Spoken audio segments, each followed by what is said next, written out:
नमस्कार मित्रों, डॉक्टर संजीव भानावत के चैनल में आपका हार्दिक स्वागत, अभिनंदन। खेल केवल मैदान पर खेले जाने वाले मैच पर नहीं होते। खेल एक जुनून है, एक भावना है और करोड़ों लोगों की उम्मीदों और सपनों का प्रतिबिंब भी है। लेकिन इन खेलों की हर धड़कन, हर रोमांच और हर ऐतिहासिक क्षण को शब्द देने का काम करते हैं खेल पत्रकार। वे लोग जो मैदान से लेकर समाज तक खेलों की कहानी को पहुंचाते हैं।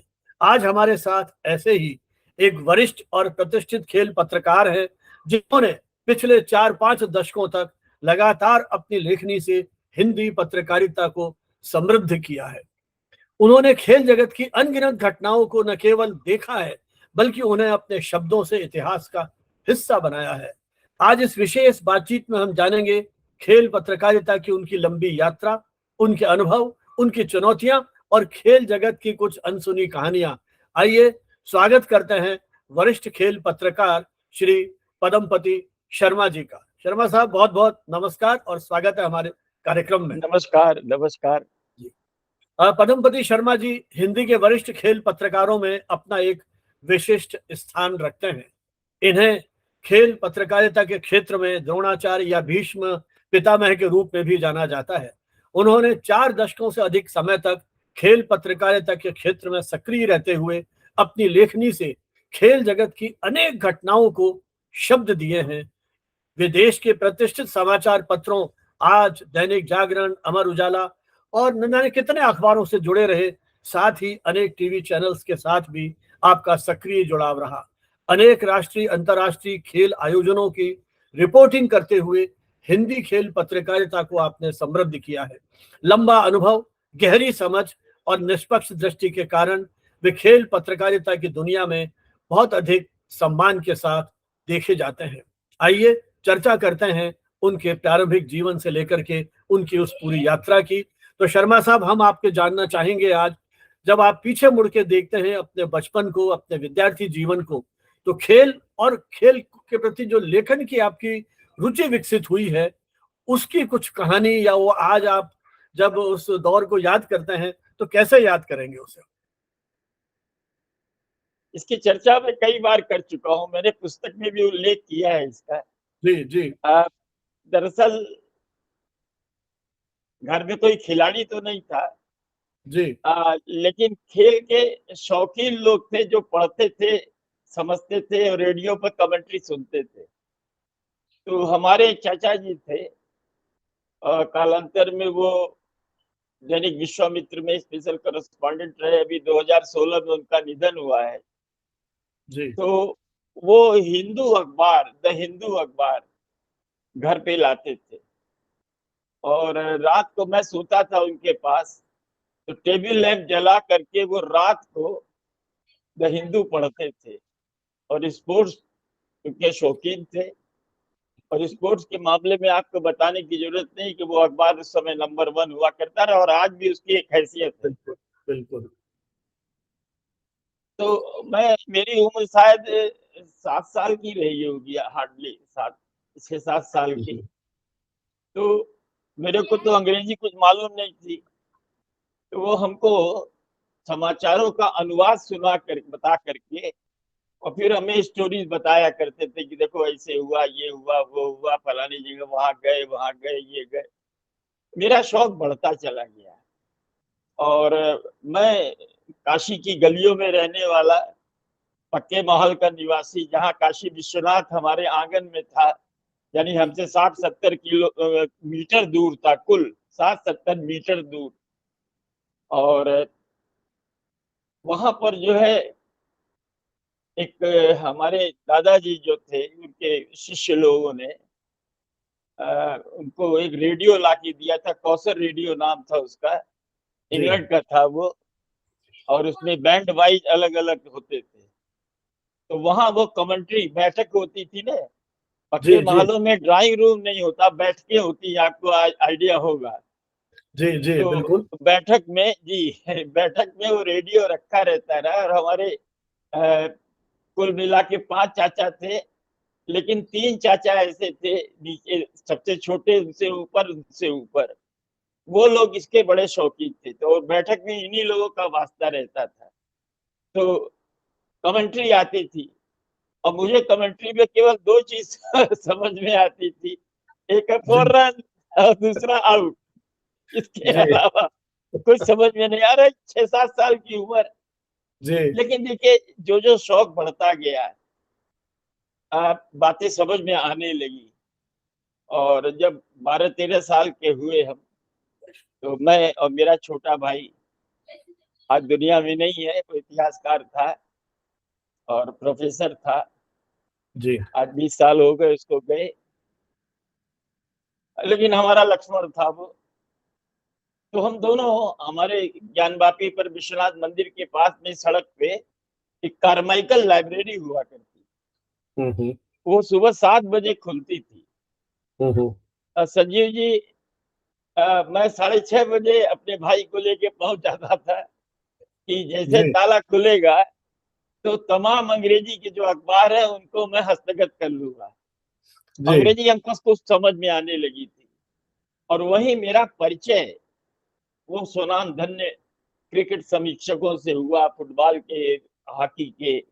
उस जमाने में स्पोर्ट्स जर्नलिस्ट हुआ करते थे, क्रिकेट जर्नलिस्ट नहीं होते थे। हम्म तो लेकिन उनमें एन प्रभु, वो जी बाद में जो है रिटायर्ड होने के बाद जयपुर में टाइम्स ऑफ इंडिया के रेजिडेंट एडिटर भी रहे बिल्कुल और उनकी जो राइटिंग होती थी लिरिकल होती थी, उसमें हम्म लगता रहा जैसे कि लिख नहीं रहे हो, कविता पढ़ गढ़ रहे हो।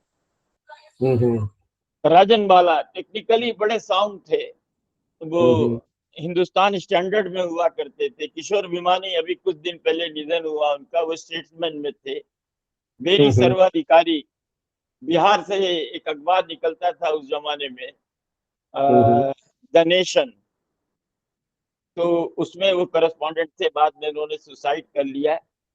तो जी इस तरह हिंदुस्तान इंडियन एक्सप्रेस में थे एन.एस. रामास्वामी। मैंने हम्म क्रिकेट का जुनून था उनमें, तो जी उनको मैं पढ़ता था और मेरा छोटा भाई उसको पढ़ता था। और हम लोग जानते थे कि जब विदेश में कोई कवरेज होती थी, जब टीमें जाती थी, तो वहां पर ये करस्पॉन्डेंट जाते थे और इन्होंने सारी विधा के बारे में बताया, कैसे वो समाचार संप्रेषण करते हैं, किस तरह से रिपोर्टिंग करते हैं, किस तरह से समाचार भेजते हैं और वो राइटिंग क्या होनी चाहिए, किस तरह होनी चाहिए। हम्म यानी कि जो सार तत्व है वो आना चाहिए, डिस्क्रिप्शन हम्म तो हो लेकिन उसके साथ साथ उसकी आत्मा भी हो, उसका एसेंस भी हो। जी और वो पढ़ते थे तो बड़ा मजा आता था। लेकिन जब हमारी तरफ दूसरी तरफ हिंदी का अखबार मैं देखता था, हमारे यहाँ एक बड़ा प्रतिष्ठित अखबार था आज, जी वहां पर आपको आश्चर्य होगा कि अब रामनाथन कृष्णन, इस पीढ़ी ने शायद नाम नहीं सुना होगा, जी रमेश कृष्णन के पिता लॉन टेनिस शायद। जी जी जी, हम्म रामनाथन कृष्णन जो है विंबलडन में, और विंबलडन को टेनिस की जो है काशी कहा जाता है, हम्म और वहां पर वो 4th और 7th सीड उनको मिली थी उस जमाने में, 16 हम्म में। और वो सेमीफाइनल में पहुंचे।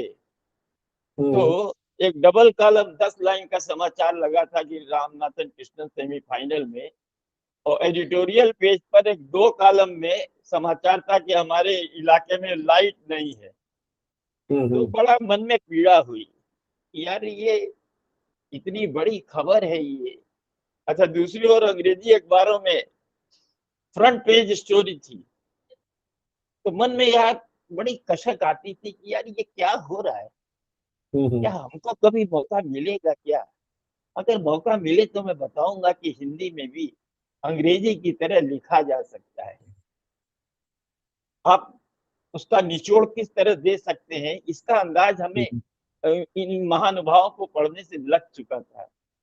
तो सर ये और जो आप सारी बात कह रहे हैं, ये 12, 13, 14 साल की उम्र में इस तरह की अनुभूति हो गई थी आपको या जी जी जी जी जी अच्छा तो जी ये ये जो आपको अनुभूति मतलब कहाँ चौके छक्के और आउट रेडियो कमेंट्री का वो जुनून या वो रोमांच महसूस करते करते अंग्रेजी अखबार पढ़ते हुए आपने हिंदी पत्रकारिता में काम करने का निर्णय 60 के दशक में मतलब मुझे लगता है उस समय खेल पत्रकार के रूप में करियर बनाने की कल्पना भी शायद एक 12, 13, 14 साल का युवक सोच नहीं सकता था। कोई नहीं और करता था।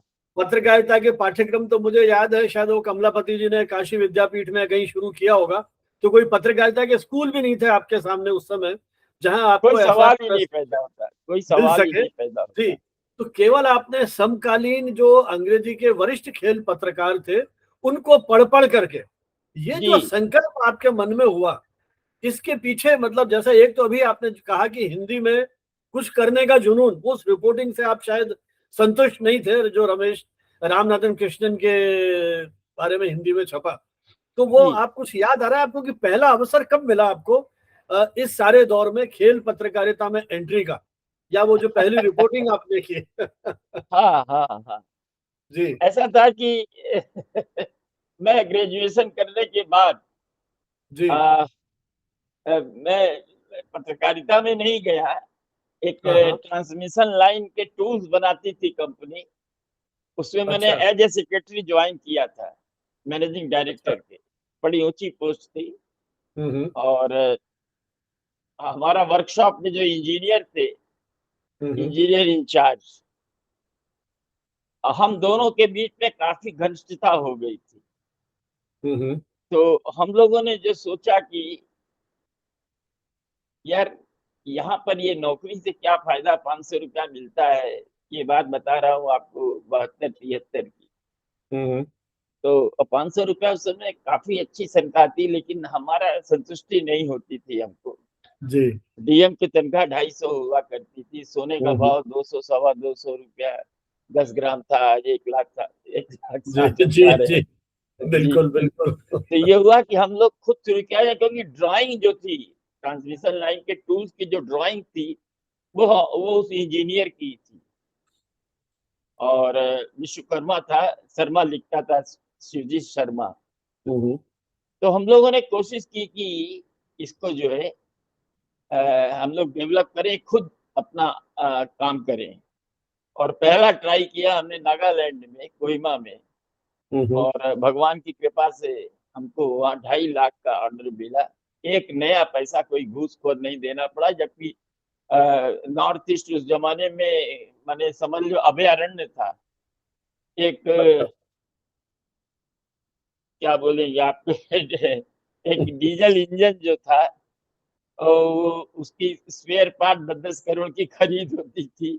और 8 आने की चीज 10 रुपए में खरीदी जाती थी। लेकिन ऐसे माहौल में भी कुछ ईमानदार थे। और हम्म। उन्होंने, केरल के थे सुपरिटेंडिंग इंजीनियर, उन्होंने हमको देखा कि यार ये यंग लड़का है, और इसने जो कोशिश की है, और फिर जो कोटेशन भरा था, वो बड़ी बड़ी कंपनियों ने, क्रॉम्पटन ने, इसने उसने, इसमें कमलनाथ भी थे। कमलनाथ की भी कंपनी कलकत्ता की थी, उसको भी पछाड़ा था हमने, क्योंकि जी। ड्राइंग सबकी एक थी। हमारी ड्राइंग ही वो लोग लेते थे, क्योंकि वो हमारी जिस कंपनी में मैं काम करता था उसके ग्राहक थे। और हम्म। उन्होंने रेट जो थे 14,000 15,000, हमने 5,000 रेट रखा था। और उसमें भी हम्म। हमको 2,500 का फायदा था। तो जी। इंजीनियर ने इस बात को समझा और ऑर्डर दिया। खैर, और ये भी हमने उनसे कहा कि हमारे पास कैपिटल नहीं है, तो टुकड़ों टुकड़ों में हमें आप माल हम देते जाएंगे, आप बैंक में बिल्टी हम दे देंगे, हम 90% पेमेंट उठा लेंगे, इस तरह। तो उन्होंने कहा, ये भी छूट दी उन्होंने। और उनके जो इंजीनियर आते थे यहाँ इंस्पेक्शन करने, वो भी बड़े ईमानदार थे। खैर, ये तो अलग बात हुई। दूसरी तरफ, उस जमाने में आपको याद होगा, आप और हम बस लगभग एक एक जी। एक ही बिल्कुल युग बिल्कुल, एक एक ही दौर युग के। के हैं। हाँ, एक ही युग के हैं, बिल्कुल। एक ही दौर के हैं। तो उस जी। जमाने में होता क्या था कि रात को खाना वगैरह खाने के बाद लोग चौराहे पर, गलियों में, नुक्कड़ पे, पान की दुकान पे, इससे वैसे बैठ जी। करके जो है गुलचौर करते थे। जी। तो हम लोग बैठ के प्रवचन देते थे, मैं और मेरा छोटा भाई। तो मेरे छोटे भाई का क्लासमेट हुआ करता रहा वहां बनारस में, शाम को गांडीव अखबार निकलता था। हम्म। बड़ा नामी अखबार था उस जमाने में, अब जी। तो उसकी बड़ी रेपो खत्म हो गई। जी। जी। तो वो वो दर्शन करके आता रहा विश्वनाथ जी का, और वही नुक्कड़ पे हमारा मतलब अड़ी थी। तो वो कहता था कि पदम भैया, आप इतना बोलते हैं। सुनता था वो काफी, वकील, डॉक्टर, तमाम लोग बैठे रहते थे। कम से कम 25-30 लोगों का जमावड़ा होता था। 11 बजे सब लोग घर लौटते थे। जी। अब तो ये सब चीजें खत्म हो गई। अब तो ड्राइंग रूम में एक टेलीविजन आ गया है, वो भी कमरों में आ गया है। अब ड्राइंग रूम बिल्कुल। में भी नहीं है, कमरों में है। तो बड़े हम्म। एकाकी हो गए हैं हम। लेकिन उस जमाने में यही था।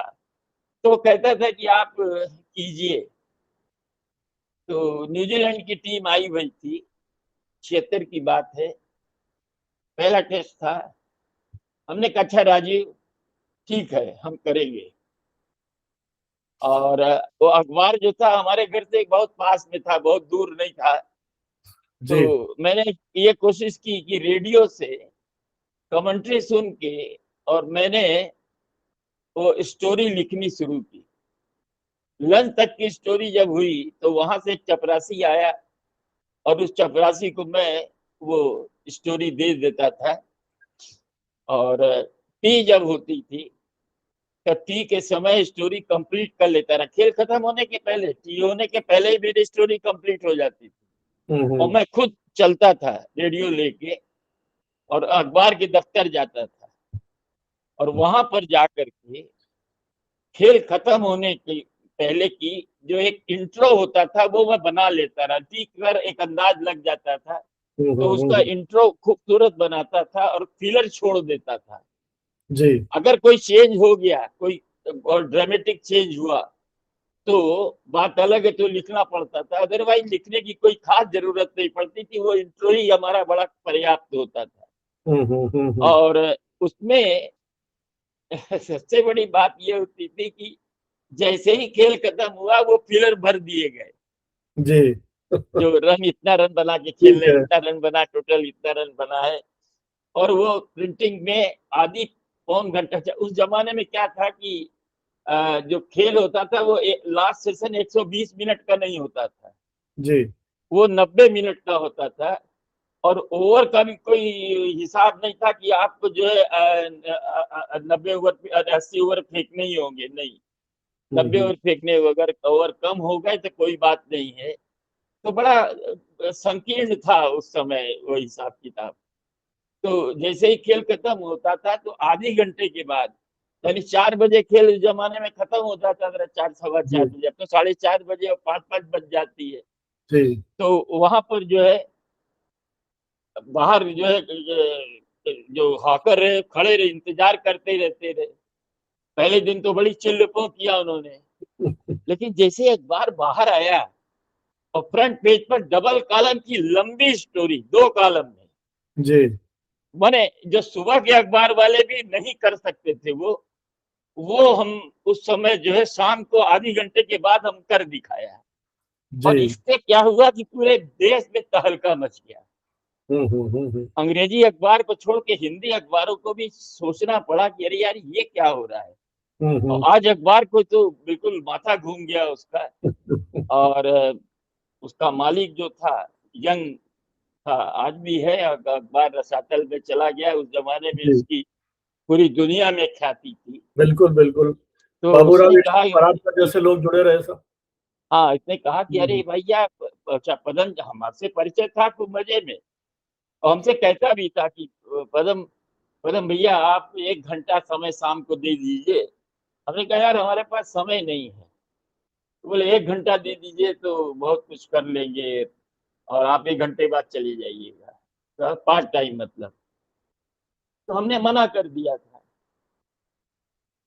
तो उसने हमसे कहा कि आप जरा सा एक टेस्ट मैच कवर कर दीजिए। हमने कहा कर देंगे। हम न्यूजीलैंड का जो टेस्ट मैच था कानपुर में जो था, वो मैं कवर करने गया। और वो बड़ा था तो ड्रॉ, लेकिन एक ऐतिहासिक मैच था कुछ मायनों में। और मैंने गैलरी में बैठ के वो कवर किया था, क्योंकि पासेज नहीं मिले, इतना लेट हो गया था मैं। हम्म। और वहां से अखबार भी निकलता था, एक बार निकलना शुरू हो गया था, लेकिन मैं इतना देरी में पहुंचा कि हमें पास नहीं मिला। तो हमने हम्म। गैलरी में बैठ करके ये मैच को कवर किया। और आपको बताऊं कि वो ऐसा मैच था कि भारत ने 500 रन से ज्यादा बनाए, और कोई सेंचुरी नहीं थी। और 1 से लेके 11 खिलाड़ियों तक ने सभी डबल अच्छा फिगर का स्कोर किया था। सबके हाईएस्ट चंद्रशेखर ने भी डबल मारा। अब अच्छा। ये बिशन बेदी नहीं मारा, बिशन बेदी जी। तो खैर बाद में 50 भी लगाया है उन्होंने, मैच भी जिताया था। तो और वो फॉलोऑन हुआ न्यूजीलैंड को, लेकिन न्यूजीलैंड ने फॉलोऑन बचा लिया और अच्छा। भारत को दोबारा बैटिंग करनी पड़ी। तो गुंडप्पा विश्वनाथ, जी। वो उनका मैं मतलब फैन था यूं कहिए। उनकी बैटिंग की जो स्टाइल थी, जो वो बड़ा क्लासिक अंदाज था। तो वो बैटिंग कर रहे थे। अब केवल 4 में ये था, उस जमाने में क्या था, ड्रा भी हो जाता रन है तो पब्लिक के लिए वो जीत के समान होता था, क्योंकि हम जीतते बहुत जी। कम थे।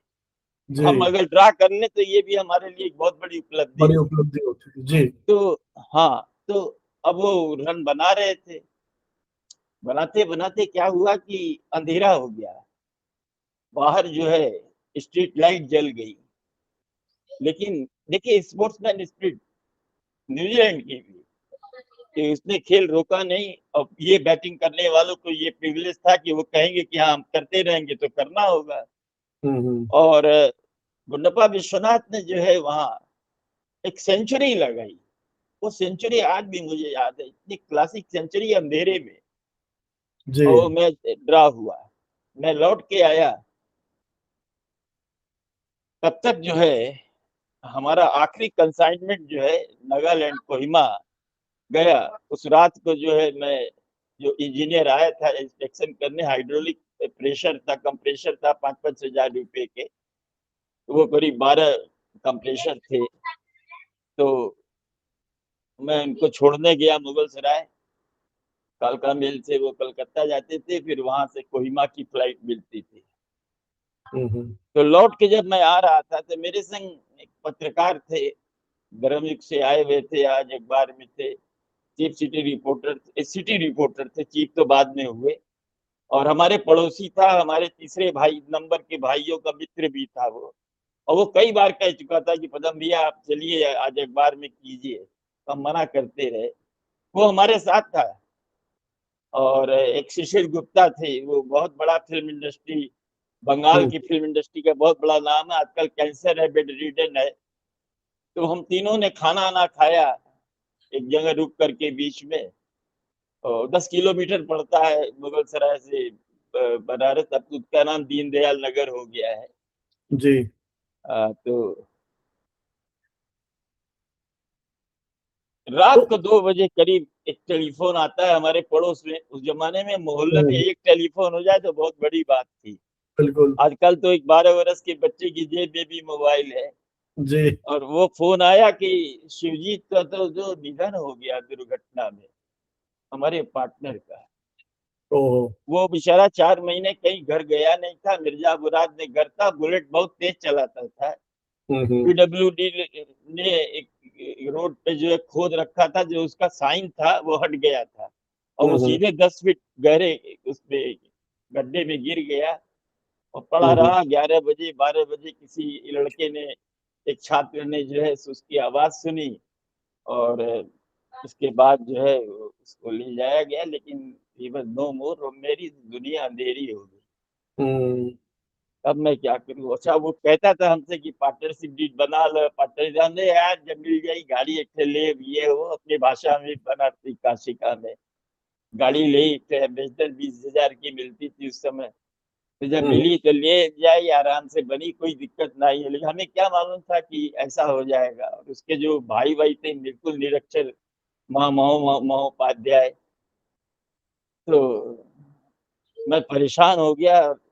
2 दिन तक मैं कमरे के बाहर नहीं निकला। तो पिताजी हमारे थे, बड़े प्रकांड विद्वान थे, जयपुर में भी आपके 10-12 यज्ञ हुए हैं उनके। हम्म। और ज्योतिषी थे, लेकिन ज्योतिष जो है गुरु ने छुड़वा दिया था उनका, कि ज्योतिष का पैसा नहीं लोगे। तो पैसे नहीं लेते थे वो, महायज्ञ कराते थे लक्ष्मी जी। के। उस जमाने में खाद्यान्न संकट था। तो और यज्ञ की समाप्ति पर जो है उसी उसी नगर की कोई 12 वर्ष के कम की कन्या को, यज्ञ में हम्म। जितना भी सामान होता था उसको वो दे देते थे और खुद जो कथा करते थे महाभारत की हारमोनियम के साथ, वो हमारी माता जी बजाती थी उस जमाने में। और वो जो है वही योगक्षेम उनका था, जबकि एक जमाने में वो फर्स्ट क्लास में चला करते थे और सबसे जी महंगे दुनिया के माने हिंदुस्तान के ज्योतिषी थे। ये जी मिनिस्टर सब उनके पैरों पर रहा करते थे, लेकिन फिर उन्होंने बड़ा सादा जीवन व्यतीत किया। तो उस जयपुर में भी 62 में उनके यज्ञ हुए थे। जी आपके गोविंद देव जी मैंने हारमोनियम भी बजाया था। जी गोविंद देव जी में हुआ, रामनिवास बाग में हुआ, हम्म। राजा जी के रास्ते, पुरानी बस्ती, ये आज भी हमको याद है जगह, जी क्योंकि जी मैं जी हाई बिल्कुल। स्कूल में था और गया था वहाँ।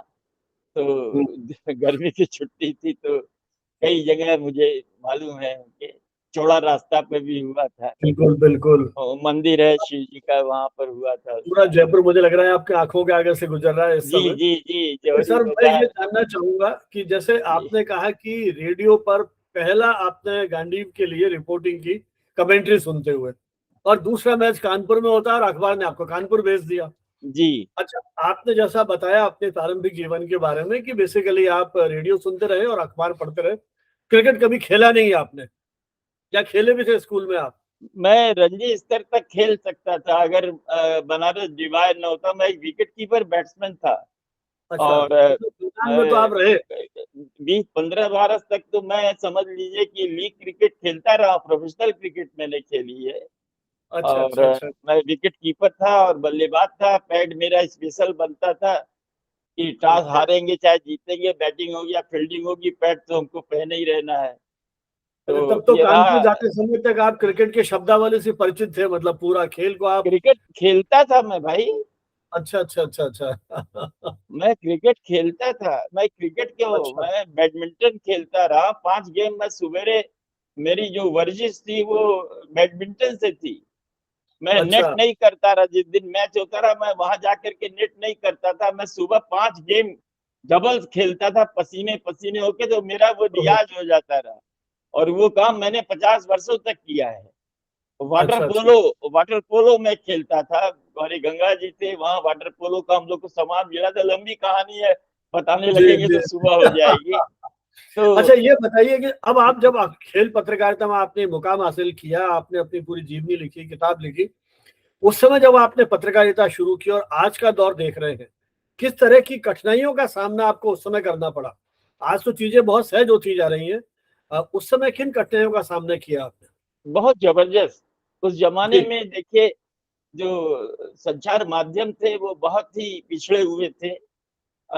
एजेंसी हुआ करती थी यूएनआई या पीटीआई की, हम्म। और उसी पर आश्रित रहना पड़ता था। तो लेकिन मैं क्या करता था, जैसे हॉकी का टेस्ट मैच हो रहा है या बैडमिंटन ऑल इंग्लैंड हो रहा है या कहीं, और वहां रेडियो पर जो है बीबीसी और एबीसी हम्म। ऑस्ट्रेलिया ब्रॉडकास्टिंग, तो ऑस्ट्रेलिया सुनने अगर होता था तो 13 मीटर बैंड वो हर रेडियो में नहीं होता था, तो हमने स्पेशली खरीदा था इसके लिए जी। कि उसमें 13 मीटर है, तो उसमें ऑस्ट्रेलिया में जो मैचेस होते थे उसकी कमेंट्री। और हम्म। हॉकी उस जमाने में नंबर 1 गेम माना जाता था। हम्म। तो हॉकी के जितने भी मैच होते थे उनकी कमेंट्री होती थी, तो मैं सुनता था। जी ओलंपिक की भी सुनता था मैं। 64 में भारत ने जो गोल्ड जीता था आखिरी बार, वो भी मैंने देखा है। 1980 में मोहम्मद शाहिद, जिसको कि दूसरा ध्यानचंद कहा गया ड्रिबलिंग के मामले में, तो हमारे हम्म। बनारस का ही बच्चा था और वो हमारे लिए लिखता भी रहा, कॉलम भी लिखता रहा। मृत्यु के पहले तक सिडनी ओलंपिक तक उसने लिखा भी है। खैर, तो बड़ा बड़ा मुश्किल होता था, लेकिन मैं चूंकि रेडियो पर था इसलिए एजेंसी का ज्यादा इंतजार नहीं करता रहा। कुछ फैक्चुअल फैक्ट जो होते थे, जो मिस हो जी। जाते थे, उन्हीं को इंतजार करना पड़ता था। अदरवाइज स्टोरी तो मैं लिख लेता रहा। देखिए, मैंने जो है वो केएन प्रभु को अपना आइडियल माना था। जी। और केएन प्रभु के जो आइडल थे वो सर नेविल कार्टर्स थे, इंग्लैंड के। नेविल जी। कार्टर्स जो है पहले म्यूजिक क्रिटिक थे और बाद में वो क्रिकेट क्रिटिक हुए। तो उनकी जो लेखनी में एक तरन्नुम हुआ करता रहा, एक हम्म। क्या बताएं, कि अपने आप में एक कविता हुआ करती थी उनकी जी रिपोर्टिंग, और उसी को इन्होंने आजमाया। और प्रभु के भी स्टोरीज में जो है रविशंकर होते थे, शेक्सपियर होते थे, किट्स, मिल्टन, जी। विलियम वर्ड्सवर्थ, ये तमाम बड़ा अच्छा लगता था मुझे। और मैंने इसको अपने ढंग से लिया कि हम्म। जैसे मेरी रिपोर्टिंग होती थी, अगर गुंडप्पा विश्वनाथ खेल रहा है, और वो कलाई का जादूगर था, आप जानते होंगे कि वो कलाई से खेलता था। जब वो स्ट्रोक लेता था, स्क्वायर कट या कवर ड्राइव मारता था, तो उसमें वो जो खूबसूरती होती थी और जो म्यूजिक निकलता था, देखिए बल्ले के जी। मध्य से जब गेंद लगती है और उसको बिना बाजुओं के प्रहार के कलाई से जब किया जाता है फ्लिक, हम्म। तो वो एक अपनी एक अलग सौंदर्य होता था। तो जब भी विश्वनाथ ऐसा करते थे तो मैं लिखता था कि यूं लगता था कि जैसे विलायत खां का जो है सितार गा रहा है, क्योंकि विलायत साहब जो है गायकी पद्धति के थे। जी। तो इसी तरह से कोई कपिल देव ने अगर धमाल चौकड़ी मचाई, तो हम्म। उदय महाराज शांता प्रसाद का जो है अला रखा का जो है वो तबला सोलो बज रहा है, आप समझ रहे हैं। मुझे तो तो ये आपको सुनते हुए लग रहा है कि जैसे विश्वनाथ को खेलते हुए देख रहे हैं आप। हाँ हाँ, और अभी मैंने वो। देखा भी है, बाद हाँ में हाँ। बाद में मैं देखा भी है मैंने। नहीं, उस समय तो देखा ही, लेकिन मुझे लग रहा है मैंने कवर अभी भी कवर भी अभी किया भी मैं। अभी भी जिस भाषा में आप बात कर रहे हैं, जिस रोमांच से बात कर रहे हैं, तो मुझे लग रहा है कि शायद अभी आके आप आंखों के आगे खेल रहे हैं अभी भी विश्वनाथ। कुछ इस तरह की फील दे रही है आपका जो जिस तरह से भाव निकल करके आ रही है। मेरा बड़ा प्रिय खिलाड़ी रहा है। जी और जी। देखिए, मैं 3 बार पाकिस्तान का दौरा किया है मैंने। अच्छा अच्छा। मैं पहला हिंदी का पत्रकार हूँ संजीव जी, जी। जिसने कि 1978 में जब इंडियन टीम गई थी वहां पाकिस्तान खेलने के लिए, हाँ हाँ। तो मैं पहला हिंदी पत्रकार था जिसने कि अब्रॉड में कवरेज की, और न केवल कवरेज की बल्कि लाइव कवरेज की। जी। उस जमाने में टेलीग्राम हुआ करते थे, तार के माध्यम से कवरेज होती थी, जो खबरें एक दिन भेजते बाद थे। आया करती थी, आपको याद जी होगा। जी जी जी, बिल्कुल। लेकिन हमने चूंकि अंग्रेजी पढ़ा था तो मुझे मालूम था टेलेक्स कुछ होती है विधा। तो जब जी। मुझे पाकिस्तान जाने को कहा गया था, तो 15 दिन पहले से मैं रोमन में मैंने लिखना शुरू कर दिया। अच्छा। रोमन से मैं अभ्यास कर रहा था। और हम्म। टेलेक्स आज गूगल में सर्च कीजिएगा तभी शायद जान पाएंगे, आज की पीढ़ी क्या, दो बिल्कुल पीढ़ी पहले भी नहीं जानती।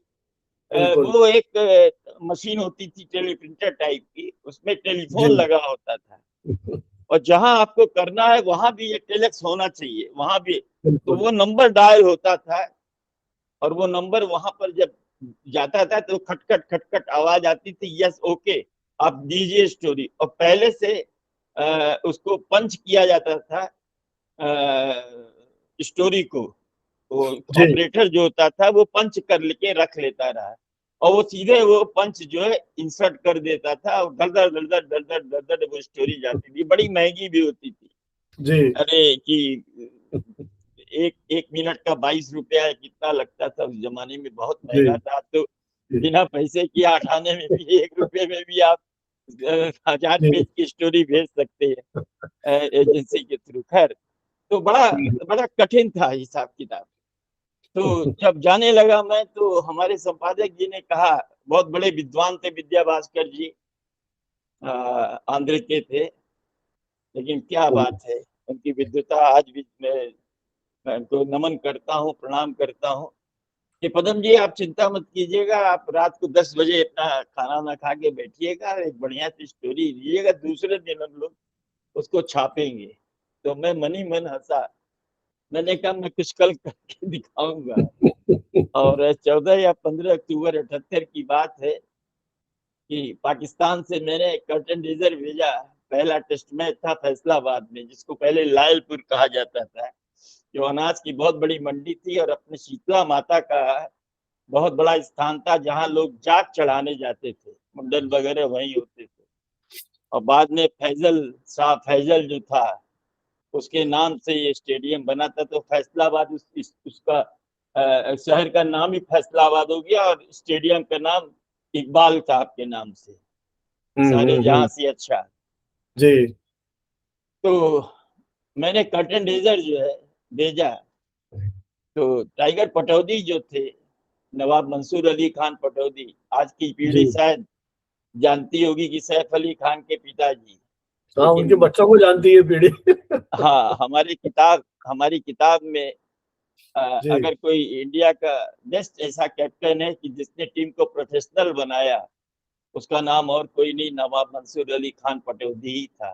दो है हमारी किताब के बेस्ट कप्तान, एक पटौदी है और दूसरे जो है सौरभ गांगुली, जिन्होंने आंख में आंख डाल करके जो है अपोनेंट को जो है आंख में आंख डाल करके लड़ना सिखाया, टीम को आक्रामकता दी, एग्रेसिवनेस दिया जो उसके पहले लैक करती थी। जैसे कि इंडिया के बारे में कहा जाता है ना कि Bharat was supposed to be a soft country, तो वो तमगा उन्होंने हटा दिया कि ऑस्ट्रेलियाई कप्तान को भी जो है इंतजार करवाया आधी घंटा, चलो टॉस के लिए। तो वो हमारी कप्तान माने, और जीतना सिखाया उसने बाहर, ये पहला कप्तान था। तो मेरी दो है, तो पटौदी वहां थे, तो उस समय तो कोई मेरी बात नहीं हुई उनसे, लेकिन और जो प्रभु वगैरह, मैं गदगद था कि मैं जिनको बचपन से देखता सुनता था जिनके बारे में, हालांकि मेरा उनसे परिचय हो गया था रणजी ट्रॉफी फाइनल में 78 में, मार्च में यूपी जो है रणजी के फाइनल में पहुंचा रहा, कर्नाटक से मुकाबला हुआ था और 2.5 दिन में भारत हार गया था, अरे यूपी हार गया था, क्योंकि चंद्रशेखर और प्रसन्ना को झेलना कोई मामूली काम नहीं था। उनपे विश्वनाथ थे, ब्रिजेश पटेल थे, बड़ी धाकड़ टीम थी उस जमाने में।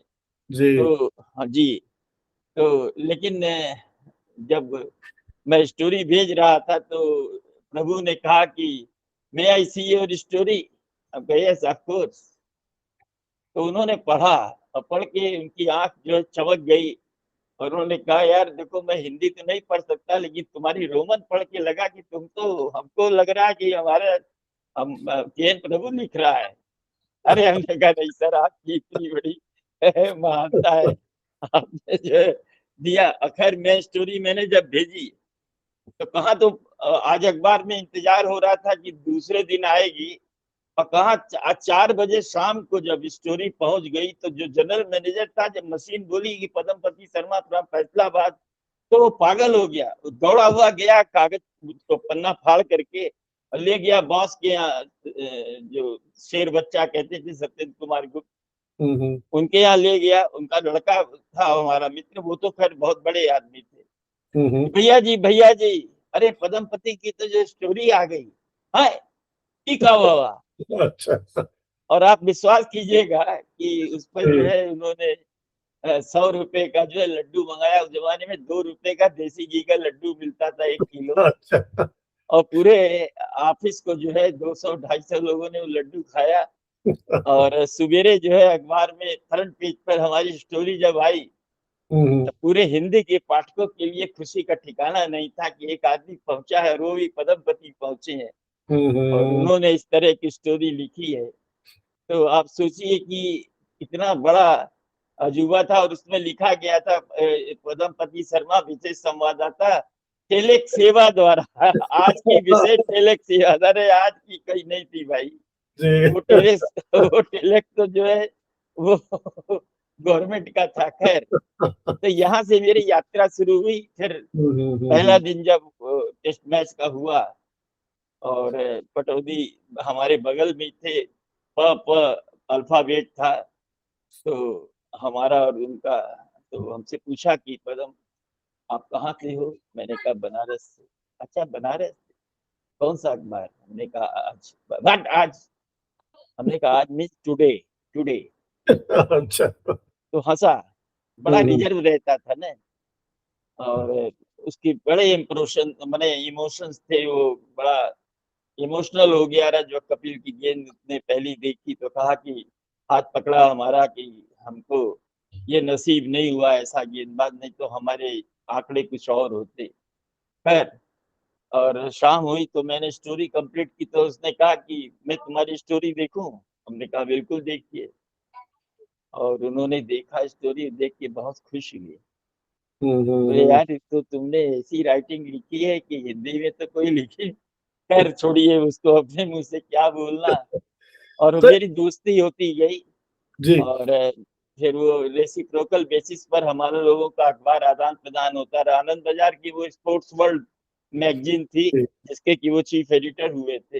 हम्म और मैं इस समय जागरण में बाद में चला गया था। तो हम्म दैनिक जागरण में दैनिक जागरण और उनका आनंद बाजार और उनके आनंद बाजार की मैगजीनें और हमारे यहाँ की वो स्वर्ण कंचन प्रभा या स्वर्ण प्रभा थी, वो जाती थी और बड़ा ही घनिष्ठ संबंध था।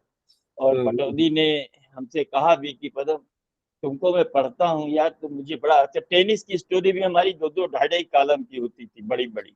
जी तो हॉकी वे सब में मैं एक स्पोर्ट जर्नलिस्ट मानता हूँ। क्रिकेट तो मेरे लिए योगक्षेम है, समझ लीजिए। वही रोजी रोटी थी कि सब लोग हम्म, किसको पसंद करते हैं, लेकिन मेरी आत्मा खुश, सही मेरा पहला प्यार जो है टेनिस रहा है, ये भी अच्छा अच्छा आपको बताऊं जी। जी और यो तो मैंने खैर आपने सभी तरह के खेलों की रिपोर्टिंग की होगी खेल पत्रकार के रूप में। निश्चित रूप से जी तो ये जो सर मैंने आपका बनारस का जो माहौल था, वहाँ का जो जी सांस्कृतिक, साहित्यिक, आध्यात्मिक जो माहौल था, उसने कहीं आपके लेखन को, आपके भाषा संस्कारों को किसी तरह से प्रभावित किया, या जो जो एक समृद्ध भाषा आपने तैयार की खेलों की? वो क्योंकि आज अंग्रेज अखबार, उसका जी, उसका जो श्रेय आज अखबार को जाता है, क्योंकि आज अखबार अपने आप में भाषा हुँ, का एक स्कूल था, मतलब जी, इंस्टीट्यूशन था वो। और वहां अगर आपने, और उसकी भाषा सर्वथा वैज्ञानिक थी। जी, उनकी जो विश्वकोश है, अगर आज भी देखे ज्ञान मंडल का, तो वो सारे अखबारों में और सब जगह पर वो ज्ञान मंडल का ही विश्वकोश माना जाता है, सबसे ऑथेंटिक। जी, तो मैं वहां से दीक्षित हुआ। और वो जी, दीक्षित कहाँ से हुआ, उनके यहाँ जाके नहीं हुआ। जी, 8-9 वर्ष की उम्र से अखबार पढ़ना शुरू किया, राज अखबार। उस समय हुँ, हुँ, शाम को आता था। अच्छा, अच्छा, 1962 में वो सुबह का हुआ, जब चाइना वार हुआ उसके बाद। उसके जी, पहले वो शाम को ही आया करता था। और हुँ, मैं हुँ, उसको पढ़ करके, तो जब मैंने पहली स्टोरी लिखी थी, तो जो हमारा न्यूज एडिटर था, हुँ, उसने हुँ, कहा कि ये कहाँ से सीखा है? बोले आप ही के अखबार से सीखा है। अच्छा, बोले भाषा तो तुमने बिल्कुल आज अखबार वाली, अ ए कहाँ लिखना चाहिए, वर्तनी, ये तमाम चीजें हमको हाँ, भगवान हाँ, की बड़ी कृपा से आज अखबार में उस जमाने में मिली। और जी, भाषा का एक अपना क्या बोलते हैं, एक औरा था, उनका एक अलग प्रभा मंडल था। इस बात को हुँ, हुँ, उस जमाने के तत्कालीन सारे संपादक लोग स्वीकार करते हैं कि आज अखबार क्या चीज था।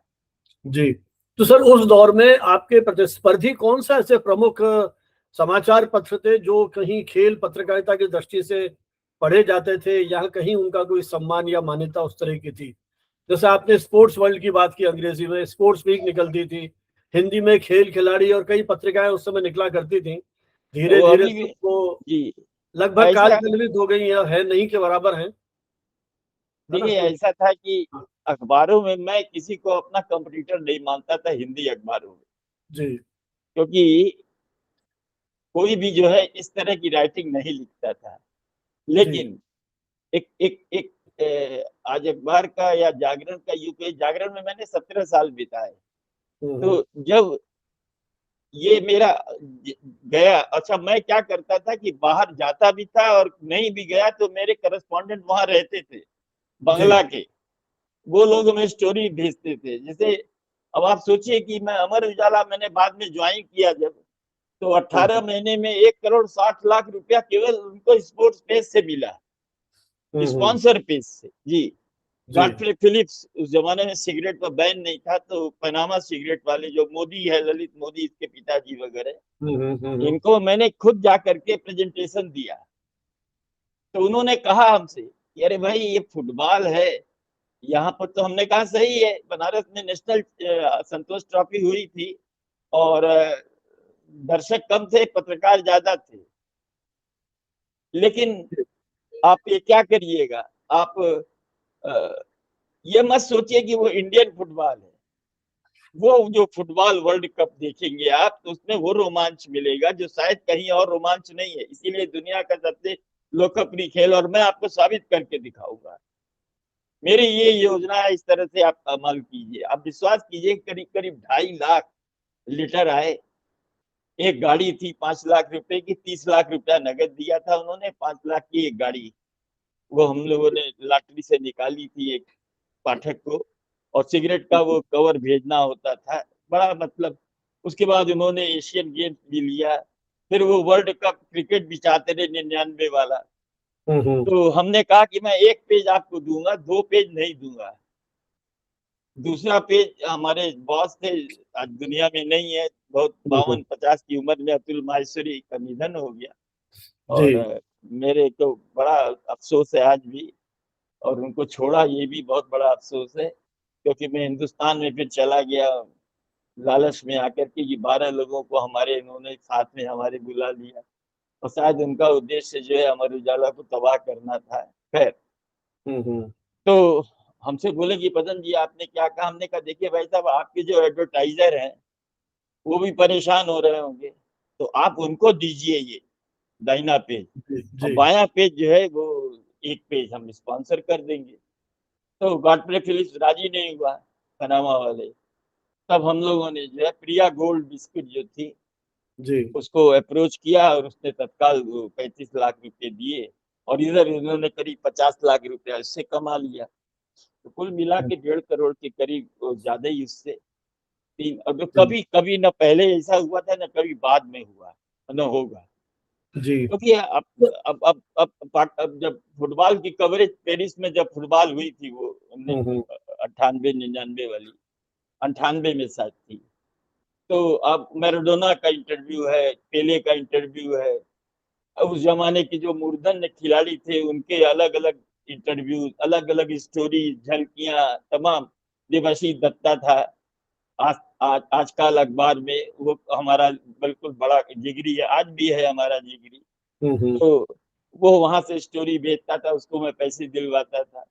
तो एक अलग सा ग्लैमर जो था, वो हुआ था। तो इस तरह से ज़िंदगी चलती रही। संजीव जी। अच्छा सर, एक बात बताएं, जो अंग्रेजी पत्रकारिता के जो स्पोर्ट्स रिपोर्टिंग की, वो तो आपने बहुत निकटता से देखी, और हिंदी में काम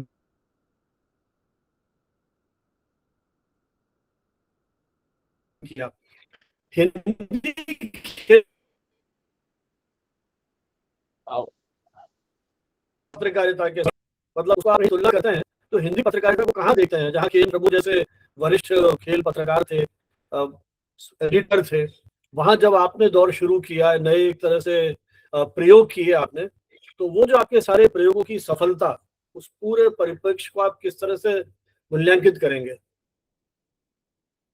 अंग्रेजी पत्रकारिता के समकक्ष हिंदी पत्रकारिता की स्थिति का यदि हम देखिए, मूल्यांकन करें। अब मैं जहाँ-जहाँ गया, वहाँ-वहाँ इसका एक परचम जी फहराता रहा स्पोर्ट्स पेज का। खास तौर से जब अमर उजाला में गया, तो लोग कहते थे कि ये अमर उजाला ये स्पोर्ट्स के मामले में हिंदी का हिंदू अखबार है। हम्म, आप ये समझ लीजिए। और अच्छा हाँ जी, जी ये मानते थे लोग। और जहाँ तक प्रभावित होने का सवाल है कि बहुत से कम लोग हैं। मैं जिसको अपना क्या बोलते हैं कि मैं आदर्श मानता हूँ, वो थे प्रभाष जोशी जी, जनसत्ता के जी, संपादक थे। उन्होंने नई शब्दावली दी है। बिल्कुल जी, बिल्कुल, हाँ वो मालवा की जो शब्दावली है, वो है। और जी लेखन जो था वो टेनिस पर लिखते थे, वो क्रिकेट पर लिखते थे। बहुत अच्छा लिखते थे वो, और बड़ा तबीयत हमारी खुश होती हम्म, थी जब हमको माखनलाल चतुर्वेदी यूनिवर्सिटी ने फेलोशिप दी। तो मैंने अपनी जो स्टोरी थी, मैंने अपने जो शोध था, वो जांचने के लिए प्रभाष जी को ही दिया था, क्योंकि अच्छा अच्छा प्रभाष जी जो थे वो भी खेलों के जो है मुरीद नहीं थे। खेल उनके लिए एक जुनून था। उन्होंने हमको बताया बिल्कुल। था कि 1962 में जो टाई टेस्ट हुआ था ऑस्ट्रेलिया और वेस्ट इंडीज के बीच में, तो वो उनके हम्म, पास रेडियो नहीं था, तो वो एक बगल में कर्नल थे, उनकी खिड़की के पास जा करके वो रेडियो सुन करके उन्होंने जो है नई दुनिया में कुछ लिखा था। आप सोचिए कि अच्छा ये ललक जो है, ये कहाँ किसी में आम आदमी में जी मिलती है। जी जी, और बिल्कुल बिल्कुल। आज तो जो है मोस्टली क्रिकेट के पत्रकार हैं, लेकिन उनसे पूछिए कि कवर कहाँ है और ग्लांस किसको कहते हैं, तो वो शायद आज भी न बता पाए। मुझे ये बात नहीं, पर कहने में अफ़सोस हो रहा है, जी क्योंकि जी अब उसके ज़िम्मेदार वो लोग नहीं हैं। ज़िम्मेदार उस अखबार के स्वामी हैं, कि जिन्होंने अब खेल की विधा को महसूस नहीं किया, कि अरे भाई अगर खेल है तो ये आपको पैसे भी दे सकता है, हम्म, आपको कमाई भी करा सकता है, और कमाया था। बस आप मेहनत तो कीजिए, आप लिखिए तो सही, वैसा वैसा बनाइए तो सही पेज को। तो ये है, इसको बस देखने वाली बात है। अच्छा सर, आपने बहुत सारे खेलों की रिपोर्टिंग की, नेशनल इंटरनेशनल गेम्स में गए, मैदान से रिपोर्टिंग करते समय किस तरह की चुनौतियां सहन करनी पड़ी? जैसा आपने बताया कानपुर आप गए, टाइम पे पास नहीं बना, गैलरी में बैठ के रिपोर्टिंग करनी पड़ी, तो ऐसे कोई और रोमांचक क्षण आपके करियर में आए होंगे? देखिए, हम्म, दरअसल ये झेलना पड़ा मुझे जब भी विदेश दौरे पर मैं गया, चाहे पाकिस्तान हो चाहे श्रीलंका हो, हम्म, तो मुझे ये झेलना तो पड़ा। हालांकि श्रीलंका आते आते तक फैक्ट्स आ चुका था, तो हम्म, अब स्टोरी जो है आसान हो गई थी। लेकिन जागरण में, अरे पाकिस्तान दौरों में जो स्थिति ये थी कि, और लोग कहते हैं कि राजीव गांधी जी ने जो है क्रांति की, संचार क्रांति की, और ये किया वो किया। मैं बड़ा हंसता हूँ, मुझे तकलीफ होती है, क्योंकि मैं 78 में जब गया था, भले ही वो भीख के सौदे, के आधार पर वो बड़े हो आगे पाकिस्तानी, लेकिन वहां पर कंप्यूटराइज थे, सारे टेलीफोन में इलेक्ट्रॉनिक एक्सचेंज थे। लेकिन हमारे हिंदुस्तान में जो है मेट्रो सिटीज को छोड़ दीजिए, कुछ और बड़े सिटीज को छोड़ दीजिए, बनारस, जागरण, ऐसी जगहों पर तो आप समझ लीजिए कि हमारी स्टोरी कई बार रात को 12-12 बजे तक पहुंचती थी। और हमको जो है अपनी, आप समझिए कि लाहौर से जो है बनारस की दूरी जो है, बनारस से बॉम्बे की अपेक्षा कम है। लेकिन हमारी स्टोरी कहाँ से आती थी? न्यूयॉर्क से, ओहो, जेनेवा से, हांगकांग से। वहां के कंप्यूटर को मैं बोलता था कि भाई देखिए, ये स्टोरी है, ये आप इसको डालिए। वो वहां से मिला करके देते थे, फिर यहाँ से लाइन जाती थी, तब वो स्टोरी पहुंचती थी। बहुत कष्ट होता था। सुबह 8:30 अच्छा, बजे निकलता था, कई बार मैं होटल में 12-12 बजे, 12:30 बजे पहुंचा हूँ। हम्म, ये हालत होती थी हमारी। जी जी। लेकिन बस कहा ना कि हमको एक एक ललक थी कि हमें अंग्रेजी वालों को बताना है कि यार, पत्रकारिता सिर्फ अंग्रेजी में नहीं है, भाषाई पत्रों में और हिंदी में भी है। जी जी। बस अच्छा ये सर, है। ऐसा भी कभी आपके जीवन में कोई ऐसा घटना याद आ रही है? जैसे कई बार होता है कोई खिलाड़ी फॉर्म में नहीं है, नहीं खेल पा रहा है, या बिल्कुल एक अननोन खिलाड़ी है लेकिन उसमें प्रतिभा है, और आपने कोई ऐसी खबर लिखी हो, उससे उस खिलाड़ी को नया जीवन मिला हो, कोई पहचान मिली हो? कई बार ऐसा होता है ना कि अपने को एक बहुत संतोष होता है कि भाई मेरी कलम से आज उस खिलाड़ी का जीवन बदल गया, या कोई इस तरह का कोई प्रसंग याद आ रहा है कोई? देखिए, हम्म, इस तरह कोई खास प्रसंग तो याद नहीं आ रहा है, लेकिन हाँ, ये याद आ रहा है कि विश्वनाथ जो थे, जी 1982-83 के दौरों में एकदम बुरी तरह से फ्लॉप रहे थे। जी। तो गवास्कर कप्तान हुआ करते थे, और गवास्कर से मेरे बड़े काफी करीबी संबंध थे। और गवास्कर और कपिल देव के बीच में जो संघर्ष हुआ था 84 हम्म, में, बहुत हम्म, बड़ा बवाल हुआ था। वो बनारस में ही हुआ था। वो सिंगल विकेट में पैसे कोई लेन देन कोई लेके हुआ था, उसमें कहीं ना कहीं से जिम्मेदार मैं ही था, क्योंकि मैंने ही वो मैच रखा था गवास्कर की पहल पे। खैर, तो हम्म, गवास्कर कहा करता था उनसे, विशी से, कि एक 50 मार दो तो वेस्ट इंडीज दौरे के लिए आपका नाम रहेगा। हम्म, लेकिन वो 50 भी नहीं लगा पाए। ये बड़ी तकलीफ दे था, एक बड़ा दर्दनाक अंत हुआ एक महान बैट्समैन का। ये हम्म, एक आत्मा में कचोटता, आज भी मुझे कचोटता। कर इसके बाद गवास्कर की कप्तानी भी चली गई थी, और वो बहुत जी, एक साजिश रची गई थी। एक क्या बोलते हैं कि पूर्व कप्तान था, दुनिया में नहीं है, इसलिए नाम लेना उचित नहीं है। लेकिन वो जी, एक मैगजीन के लिए, इंडिया टुडे के लिए वो लिखते थे। और वो ऐसा उन्होंने व्यवस्था कर दी थी कि गवास्कर का पत्ता जो है साफ हो गया था। और जब वेस्ट इंडीज टीम गई थी, तो वो कपिल की शायद अगुवाई में गई थी। और हम्म, गवास्कर को जो है बहुत, मतलब क्या बोले। उसके बाद फिर वो वर्ल्ड कप जीता था कपिल ने। फिर बाद में कपिल हटाए गए, फिर गवास्कर हम्म। आए। ये सब कहानी चलती रही। लेकिन अच्छा ऐसी सर, कोई, इसी तरह की भावनाओं से जुड़ा हुआ एक, कई बार एक मेरे मन में एक सवाल और उठता है, जब हमारा खिलाड़ी जीतता है या हमारी टीम जीतती है, तो हम उन्हें इतना ऊंचा उठा देते हैं, भगवान बना देते हैं एक तरह से, और हार गए तो इन पे उतनी पत्थर वर्षा होती है कि शायद वो मुंह छिपाने लायक भी नहीं रहे। तो ये जो दो ये एक्सट्रीम में जो जीते हैं हम लोग, ये किस तरह की मनोवृत्ति आजकल विकसित होती जा रही है? देखिए, ये अतिरेक में है, लेकिन मैं इस बात को भी तारीफ करूंगा कि हमारे यहाँ आलोचना होती है। जी हमारे यहाँ टेलीविजन सेट सड़कों पर फोड़े नहीं जाते, जी और हमारे यहाँ जो खिलाड़ियों को जो है मुंह छिपा करके जो है अपने घर नहीं आना पड़ता, अलग अलग फ्लाइट से रात के अंधेरों में नहीं आना पड़ता, जो पाकिस्तान में अक्सर होता है। जी जी लेकिन जी हाँ, ये जरूर है कि देखिए, सफलता किसी भी खेल में मिली जो सफलता होती है, वही उस खेल की लोकप्रियता का पैमाना होती है। जी आज पहले हॉकी हमारी थी, तो हॉकी हमारा नंबर गेम था, तो मैंने देखा है कि ईडन गार्डन में हॉकी के मैचेस होते हुए बड़े बड़े क्रिकेट के मैदानों में होते थे। पाकिस्तान के साथ सीरीज की जाती थी, बायलैटरल सीरीज होती थी, उसमें दोनों पक्ष के जो अंपायर होते थे इतनी बेईमानी करते थे कि पूछिए मत, लेकिन पब्लिक जो है टूट पड़ती थी। तो अब जब हारने लगे तो धीरे धीरे लोगों का मोह भंग हो गया। और इधर आपके जो क्रिकेट में 1983 जो था, वो एक समझती है कि एक ट्रांसफॉर्मेशन था इंडियन क्रिकेट जी में। और उसका जो क्या बोले हम आपके कि अ, वो जो बदलाव एक आया, अभूतपूर्व बदलाव आया, उसके बाद फिर इंडियन टीम ने मुड़ के नहीं देखा।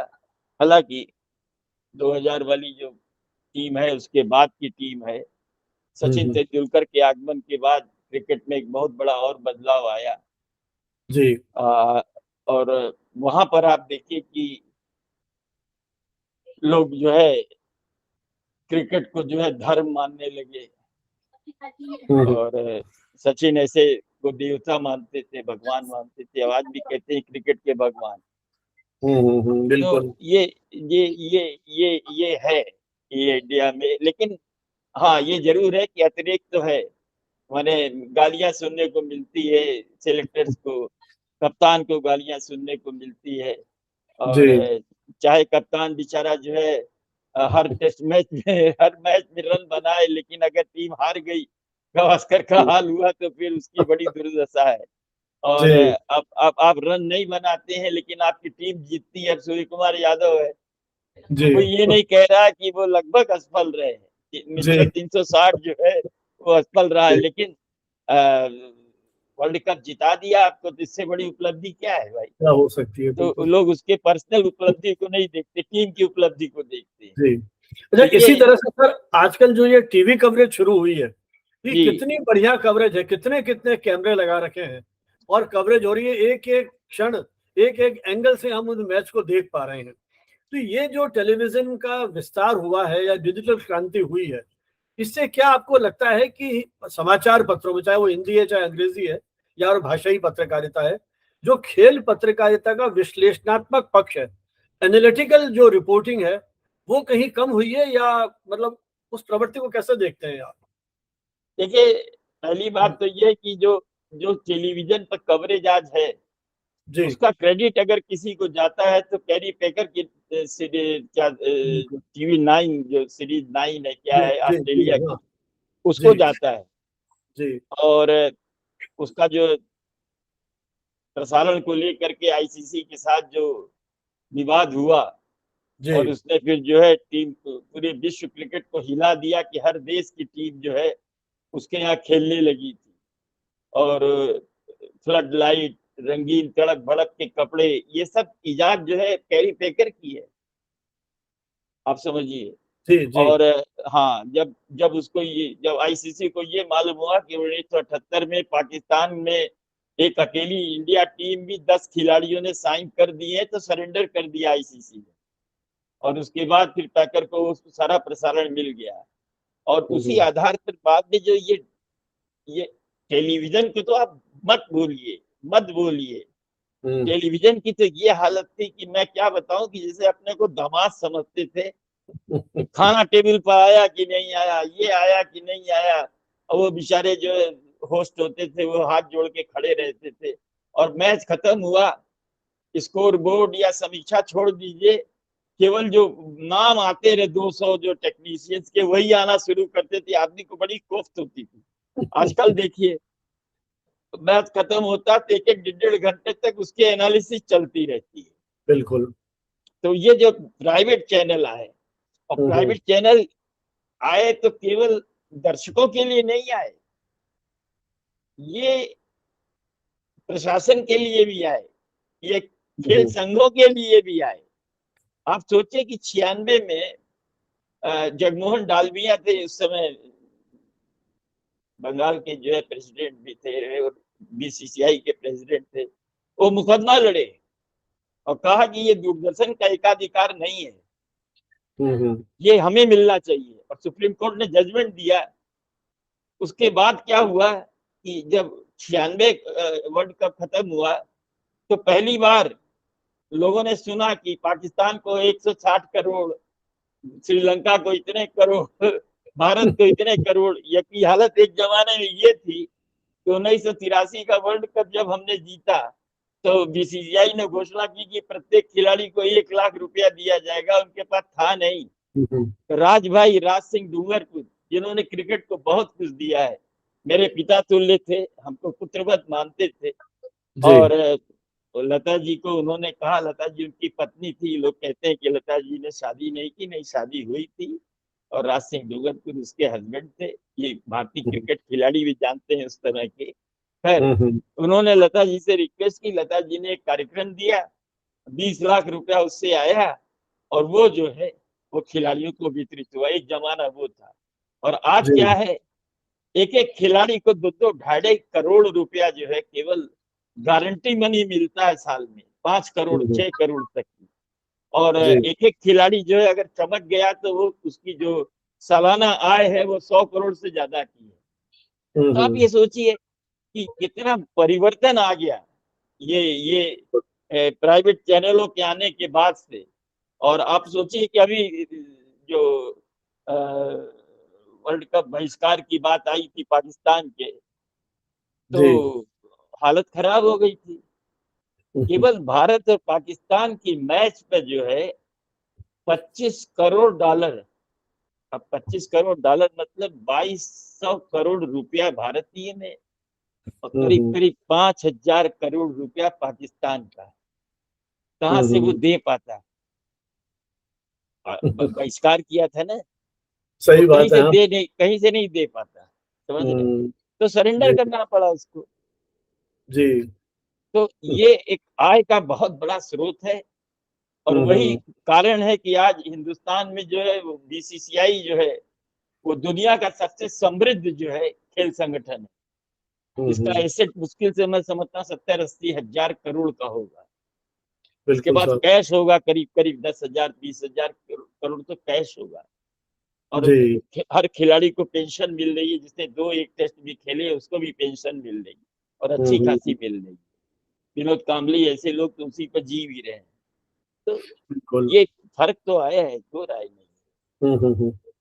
तो खेल पत्रकारिता में सबसे बड़ी चुनौती आप क्या महसूस करते हैं, नए पत्रकारों के लिए विशेषकर जो इसमें आना चाहते हैं, उनके लिए सबसे बड़ी चुनौती या सलाह क्या देना चाहेंगे आप? देखिए, मैं सलाह ये देना चाहूंगा कि अगर आप वाकई में खेल के प्रति आप में एक, जिसको कहना चाहिए कि ललक है, और एक इच्छा शक्ति अगर है आप में, तो आपको नौकरी के लिए मत जाइए।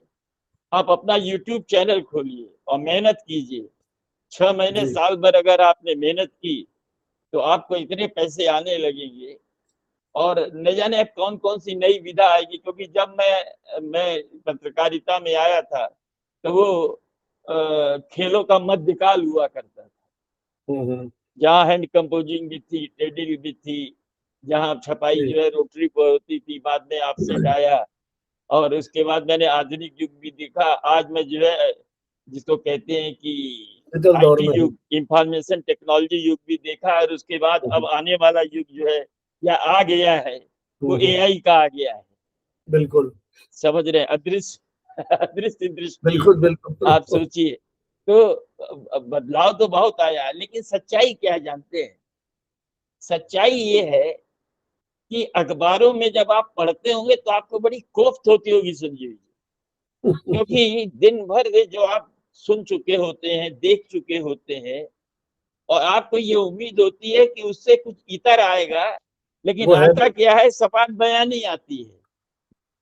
एक 20 लाइन का समाचार, 25 लाइन का फोटो आ गया, ये आ गया, सजा हुआ बहुत होता है। कवरेज का विस्तार तो हुआ है, लेकिन गुणात्मकता जो है वो कहीं ना कहीं खो चुकी है, पूरी तरह से खो चुकी है। ये कोशिश नहीं होती कि हम जो नहीं आया है वो हम किस तरह दे। एक पाठक, संजीव जी क्या सोच रहे हैं आज खेल के बारे में, अगर आपने उसको दे दिया तब आप समझिए कि वो हर पाठक को ग्राह्य होगा।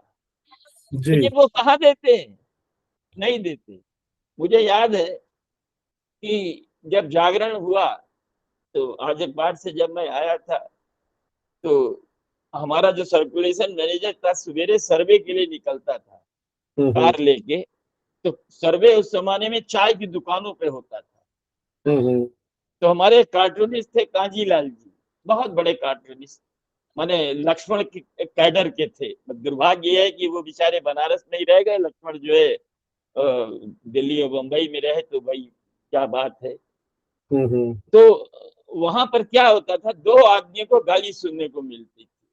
एक तो कांजीलाल को, कांजी ललवा सरवा गाली दे के, का सरवा दिले हो, क्या मजा आ गया सरवा। और उ सरवा जो खिलवा पर काला होकर पदमा, देखा सरवा यही हम सोचत रही, सरवा ये हमरे यहाँ तक सुन लेलस था, हम बतियावत रही चाय की दुकान पे। तो आके हमको रिपोर्ट देता था, जी। बॉस को कहता था कि दो जनों को सबसे ज्यादा गाली पड़ती है। गाली मतलब बनारस में जो प्रशंसा गालियों से होती है। तो जी। ये चीजें जो है, आप अगर आप देंगे वो चीज तो आज भी आपको ग्राह्य है, लेकिन कहाँ देते हैं, किसको पढ़िए। एक बार याद है 1999 का मैच हो रहा था भारत पाकिस्तान के बीच में, मैं नाम नहीं लूंगा। एक हिंदी के बड़े भारी अखबार थे, बड़े अखबार थे। मैं और डिकी रत्नागर हम लोग साथ बैठे हुए थे। डिकी जो था वो गार्जियन के लिए जो है कवरेज करने आया था, गुजराती भाई था, पारसी। तो मैं गया वॉशरूम, तो मैंने उस सज्जन से कहा कि अरे यार जरा देखते रहना कि क्या है, क्या हुआ है। जब मैं लौट के आया तो उसने बताया कि ये चौके लगे हैं। मैंने कहा कहाँ लगे, बोला ये नहीं मालूम। अच्छा। तो डिकी हंसने लगा, बोला बोला तेरी हिंदी पत्रकारिता की यही हालत है। तो आप ये सोचिए कि आज आपके में इच्छा नहीं है, अगर आप में जिजीविषा हो तो आप उससे बेहतर दे सकते हैं, जी आप कर बिल्कुल। सकते हैं। आप उसकी आत्मा दीजिए, उसका एसेंस दीजिए ना। आज खेल की क्या खासियत थी, बिल्कुल। वो अभिषेक शर्मा पिछले मैच में संजू सैमसन ने जब 2 चौके उसने लगाए तो गया वो और जाके कहा कि ना अब चौका नहीं है, धीरे से सिंगल लो। उसने फिर वही स्ट्रोक रिपीट किया और वो आउट हो गया। अब ये चीजें आपको डालनी चाहिए कि देखिए दिमाग में क्या होता है आदमी को। पिछले मैच में 18 गेंद पर उसने 50 मारी, आप ये देखिए। लेकिन क्या हुआ कि आया रचिन रविंद्र, पहली ही गेंद को आप कट करने चले गए और आपके बहुत बाहर की गेंद थी और आप कैट बिहाइंड हो गए। ये चीजें आपको लिखनी चाहिए, ऐसा क्यों किया उसने। तो ये जब चीजें आप समझेंगे ना, वो वही कर पाएगा जो समझेगा, बाकी हर एक की बस की और बात नहीं है। देखेगा। यस, जी। ये बहुत जरूरी है संजीव जी। सर आप देश विदेश में बहुत घूमे हैं, कोई एक जी, ऐसा स्टेडियम जो आपको सबसे बढ़िया लगा हो, बार बार वहां जाकर के रिपोर्टिंग करने की इच्छा होती हो? कोई ऐसा स्टेडियम है जो बहुत ही अच्छा लगा हो वहाँ, दर्शकों के हिसाब से, दर्शकों की वोटिंग के हिसाब से, और भी बहुत सारी चीजें, मतलब वहां जाकर के कहीं एक रोमांच। देखिए सच्चाई ये है कि इंग्लैंड के जो जितने भी मैदान हैं वो बहुत खूबसूरत है और वहाँ के दर्शक भी बड़े स्पोर्टिंग हैं। वहाँ जी ऐसा नहीं है कि आपका खिलाड़ी जो है सेंचुरी मारे और ताली बजाने वाला कोई न हो, जैसा हमने पाकिस्तान में देखा था कि पहले टेस्ट मैच में विश्वनाथ ने शतक बनाया जी और बेचारा बल्ला लेके घूम गया, एक ताली नहीं बजी। हमारे बगल में जो है उस तरफ अली कबीर बैठे हुए थे, डॉन के स्पोर्ट्स एडिटर, आजमगढ़ से माइग्रेट हुए थे। उन्होंने जी लिखा कि ये क्रिकेट नहीं है, दिस इज नॉट क्रिकेट। जी उन्होंने लिखा जरूर, लेकिन ये जी हालत है। लेकिन इंग्लैंड में अगर आप देखिएगा तो वो वही स्वागत करते हैं, वही खुशी जाहिर करते हैं जो उनकी अपनी टीम होती है। जी ऐसे बिल्कुल। मेलबर्न का स्टेडियम जो है वो गजब है, बहुत बड़ी कैपेसिटी थी उसके एक जमाने में, अब कैपेसिटी कम की गई है, 1 लाख से ज्यादा की थी। तो इस तरह से मैदान है। कराची जी स्टेडियम है, गद्दाफी है लाहौर का भी, बहुत खूबसूरत था। कराची का भी अच्छा था। श्रीलंका के जितने भी मैदान हैं वो बहुत अच्छा है, जी बहुत अच्छे हैं। और उनके ड्रेनेज सिस्टम में आपको बता रहा हूँ कि 84-85 में मैं गया था जब पहली सीरीज हुई थी इंग्लैंड, अरे श्रीलंका और भारत के बीच में, जब उसको टेस्ट स्टेटस मिला था। तो मुझे याद है कि जब मैं होटल से चला तो भयंकर बारिश हो रही थी और जी जब इस मैदान पहुंचा तो देखा कि पानी लगा हुआ था। तो मैंने राधे को पत्र लिखा। मनीष देव उसी दिन जा रहे थे, हम्म कमेंटेटर से मनीष देव, उनका एक्सीडेंट में निधन हो गया, इलाहाबाद के थे। तो जा हम्म रहे थे तो मैंने एक पत्र लिखा उसको कि राधे, ये लग रहा है कि ये मैच भारत बचा लेगा और पानी बहुत भयंकर बरसा है। लेकिन मनीष देव उसी दिन जाने वाले थे। तो थोड़ी देरी के बाद मैंने देखा कि खेल अपने समय पर शुरू हो गया। हमने कहा राधे माफ करना यार, भारत हार जाएगा। लेकिन यहाँ का ड्रेनेज सिस्टम ऐसा, हमारे यहाँ तो अगर 1 घंटा पानी बरसे तो 3 दिन खेल रुका रहता है, यहाँ पर तो क्या है कि खेल तुरंत शुरू हो गया। जी सोचो कितना अच्छा ड्रेनेज सिस्टम है। और वही हुआ, भारत हार गया था। वो सीरीज भी हार गया था, जी वही टेस्ट मैच हारने के बाद वो सीरीज हार गया था। जी तो वहां के मैदान भी बहुत अच्छे थे। अभी जहाँ पर मैच हुए हैं श्रीलंका में, आप देखिए जरा सा क्राउड भी देखिए, और वहां की जी भी स्पोर्टिंग बड़ी क्राउड है, बहुत अच्छी क्राउड है, हम्म। दो राय नहीं। जी तो तो सर, तमाम आपको जगह 4 दशक से भी ज्यादा समय हो गया खेलों की दुनिया में। जी। एक तरह से आपने अपने आप को खपा दिया है। कल्पना कीजिए आपको भारत का खेल मंत्री बना दिया जाए, तो भारत में खेल संस्कृति का को विकसित करने के लिए आपका पहला निर्णय क्या होगा?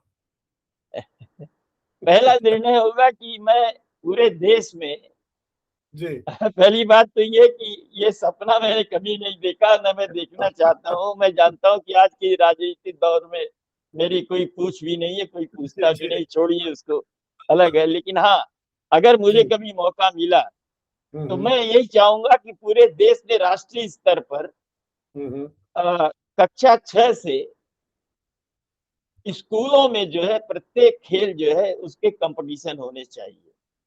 जी स्कूली खेलों को देखिए, अगर सही मायने में खेल नर्सरी कोई हो सकता है तो वो स्कूल हो सकते हैं। वो उम्र ऐसी होती है, और उसमें भी आप 3 टीमें बनाइए। 6 क्लास से लेके 8 क्लास तक के जो है सी टीम, 6 क्लास हम्म से 10 क्लास तक की बी टीम, और 6 से 12 तक की जो है ए टीम। ये हम्म 3 टीमें बने और उसके इंटर पहले अपने सेक्शन मैच हो, स्कूलों में हम्म कॉलेजों में अपने मैच हो। और न्यूट्रिशियन हर कॉलेज में हर स्कूल में होना चाहिए न्यूट्रिशियन, कि जो जी बच्चे को वो खुराक बताए कि जो है उसके कंधे और उसके घुटने वो मजबूत हो। क्योंकि स्पोर्ट्स की दुनिया में ये दोनों का बहुत, अंगों का दो बहुत महत्वपूर्ण स्थान है। जी। मैं यही चाहूंगा कि ये स्कूल जो है इसको डेवलप करने की जरूरत है। अच्छा सर, आप अगर आपने बहुत सारे खिलाड़ियों से मिले आप, अलग जी, अलग खेलों के, देश दुनिया के। कोई ऐसी तमन्ना रह गई हो कि यार वो खिलाड़ी भी मिल जाता तो अच्छा रहता? कोई ऐसा खिलाड़ी जिससे मिलने की, जिसका इंटरव्यू लेने की इच्छा आपके मन में रह गई हो? कई खिलाड़ी हैं ऐसे। हम्म अब एक खिलाड़ी तो मैं आपको क्या बताऊं, सचिन तेंदुलकर है। वो एक मैच हम हमारे सौजन्य से ही था, वो बनारस में रखा गया था, 90-91 की बात है। सचिन जो है कनाडा से खेल के आया था, बंद जो है स्टेडियम में उसने होल्डिंग वगैरह पर 60 या 59 रन बनाए थे, और 36,000 रुपया उसको सबसे महंगा फीस थी। याद तो छोड़िए, उस पैसे की बात ही न करें। तो जब चलने लगा तो गवास्कर ने कहा कि जा रहे हो तो पदम जी से कहा करके रबड़ी जरूर खाना उनके यहाँ। अच्छा। तो जो आए तो हमारा मित्र है आर मोहन, रामास्वामी मोहन, वो हिंदू में क्रिकेट करेस्पॉन्डेंट था, कभी पढ़ा होगा आपने। और वो मैकेनिकल इंजीनियर पूरी कंप्लीट नहीं किया था उसने, लेकिन वो एन राम का जो रिश्तेदार था, आजकल वो डेक्कन क्रॉनिकल चेन्नई का जो है रेजिडेंट एडिटर है। और हमारे संग आज भी उसके वही संबंध है, करीब 40-45 वर्षों से हम लोग साथ में है। वो आया था, संजय मंजरेकर आए थे। तो इन तीनों ने इच्छा जाहिर की कि भाई हम हमको पदम जी घुमवा दीजिए। तो हमने उनको एक गाड़ी प्रोवाइड की, और हमारा बेटा था उस समय 13-14 साल का, आजकल वो अमेरिका में है, डेलस में एक्सेंचर में है, वो मैनेजर है। तो उसको मैंने आगे की सीट पर बैठा दिया था, एम्बेसडर गाड़ी थी, तीनों पीछे बैठे हुए थे। और ये था कि शाम को डिनर हमारे घर होगा, और बनारस की रबड़ी जो है उनको खिलाई जाएगी। एक सज्जन थे, वो बीच में आ गए, बोले कि भैया हम भी चले जाएं। तो हमें क्या दिमाग में था, हमने कहा चले जाओ। वो गया, और उसने क्या किया कि जो है विश्वनाथ जी का दर्शन कराया, और बजाय हमारे घर की ओर लाने के उसने कहा पुलिस नहीं जाने दे रही है। और करके बच्चा हमारा लड़का जो था छोटा था, वो कुछ कर नहीं पाया, और उस जमाने में मोबाइल तो थे नहीं कि तुरंत फोन कर दे और पता लग जाए। और जी। हमारे घर में करीब 20-25 लोग इंतजार कर रहे थे, ये लोग आएंगे तो इन लोगों का खाना होगा, और उसी के संग पदम जी बातचीत भी करेंगे। जी। तो ऐसा नहीं हो पाया। वो गया एक साड़ी की दुकान पर, उन सबों को जो है साड़ी बिकवा दिया, उसने कमीशन वमीशन खा गया। आजकल वो फिल्मों का प्रोड्यूसर है, वो क्या बोलते हैं, जो बनारस की शूटिंग, वो काम भी करता है फिल्मों में, छोटा मोटा रोल करता है। अच्छा खैर, अच्छा। लेकिन बड़ा हमके तकलीफ हुई उसको।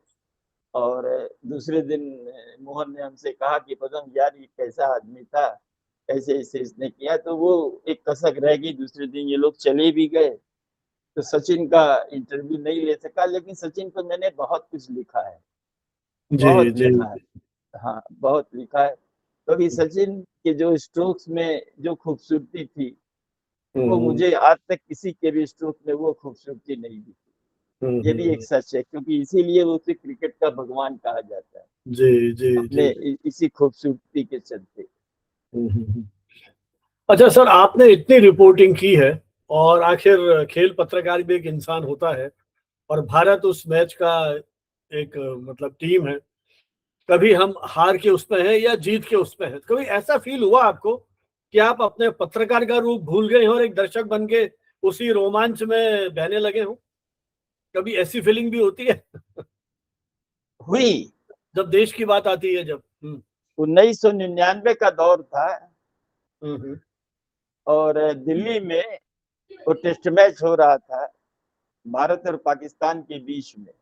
हम्म और एक समय ऐसा आया कि लगा कि अनिल कुंबले जो है हम्म। शायद 10 विकेट पूरा ले सकता है। अच्छा। और उसके लिए हम लोग धड़कनों को रोके हुए थे। मैं प्रेस बॉक्स में बैठा हुआ था, जहां उसकी बाईं ओर जो है एक पैसेज था छोटा, और वहां पर गवास्कर कमेंट्री कर रहे थे, उसके बगल में माइकल होल्डिंग थे, और इधर डिकी रत्नागर, गार्जियन के तमाम लोग थे। तो हम लोग जो है भूल गए कि हम पत्रकार है। हम सबकी एक तमन्ना थी कि किसी तरह से क्या कमले आज वो जिम लेकर का इतिहास दोहराएंगे क्या।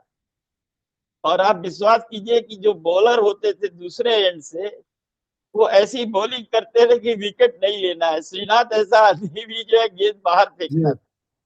हर कोई बाहर फेंक रहा था गेंद। और भगवान की बड़ी कृपा हुई कि जो है पूरे 10 विकेट उन्होंने सेकेंड इनिंग के लिए, और भारत जो है मैच मुकाबला जीत गया। अच्छा। वो जो था वो खुशी जो है मुझे आज तक याद है कि ऐसी कभी नहीं हुई जी। थी मैदान पर। जो वो, क्योंकि एक केवल जीत नहीं थी, बल्कि कुंबले एक ऐसे शरीफ और एक महान गेंदबाज के लिए ये बहुत बड़ा अचीवमेंट था। और मैं समझता हूँ कि वो उसको डिजर्व भी करते थे, जी। वो डिजर्व करते थे, एक बहुत शरीफ इंसान। और उसी जी। शाम को जो है अटल जी की प्रधानमंत्री हुआ करते थे, और हमारे जीवन में पहला मौका था कि जब जी। प्रधानमंत्री ने केवल टीमों को नहीं बल्कि पत्रकारों को भी चाय पर आमंत्रित किया। अच्छा। उसके पहले जितने भी प्रधानमंत्री थे जी। उन्होंने कभी ऐसा नहीं किया गया, लेकिन उन्होंने वैसा किया था। और मैं गया वहां, तो मेरी हम्म। यहाँ सकलैन मुश्ताक से भी बात हुई, मेरी अनिल कुंबले से भी हुई। Anil Kumble was so please, लेकिन इतना शाई था, कहीं कोई घमंड नहीं। नहीं पदम भाई ठीक है, ऐसे हुआ। तो मैंने अटल जी से भी पूछा हाँ हाँ। कि अटल जी आप बताइए कि क्रिकेट आपने हम लोगों को बुलाया, और क्या क्रिकेट आपका पसंदीदा गेम है? बोला नहीं। नहीं, वो अपने अंदाज में बोले नहीं। तो हमने कहा क्या है? बोले भैया मैं हॉकी खेलता था, अच्छा। कॉलेज लेवल तक हॉकी। कब तक, क्या किस पोजीशन में खेलते थे? तो हाँ फिर हाँ। सोच के उन्होंने कहा कि लेफ्ट बैक था। अच्छा। तो हमने कहा कि वहां भी आप आज देश को बचा रहे हैं, वहां भी आप टीम को बचाते थे। टीम को बचाते थे।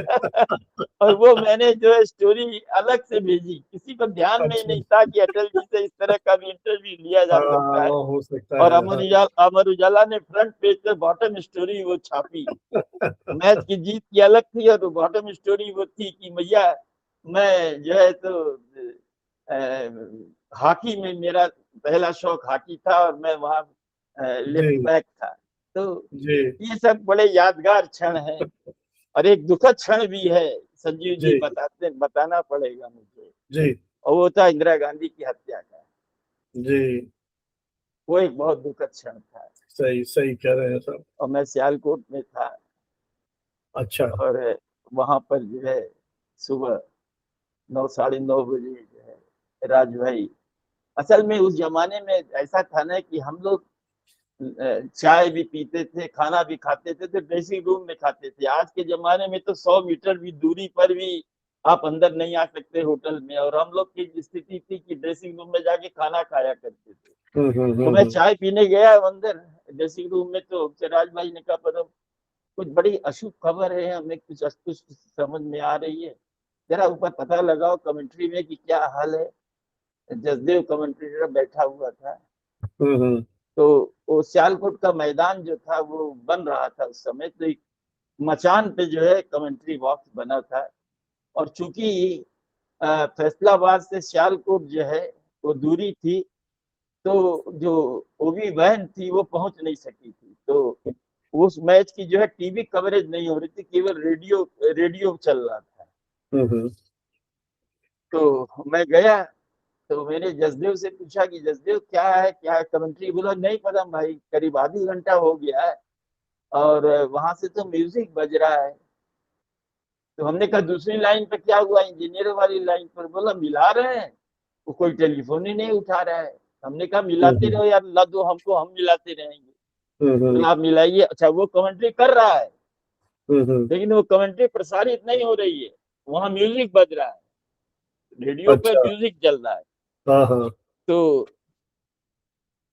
मैंने मिलाया, करीब 16 17 बार एक किसी ने टेलीफोन उठाया और बोला इंदिरा गांधी को 20 गोली धसा दी गई है, धसा अच्छा। दी गई, यानी कि हत्या हो गई। और उसने काट दिया लाइन। अच्छा। मैंने राज भाई से कहा राज भाई इंदिरा जी नो मोर। हम्म। बोले पदम कोई आधिकारिक खबर तो है नहीं। हमने कहा नहीं भाई साहब, अब यहाँ से निकल चलना होगा।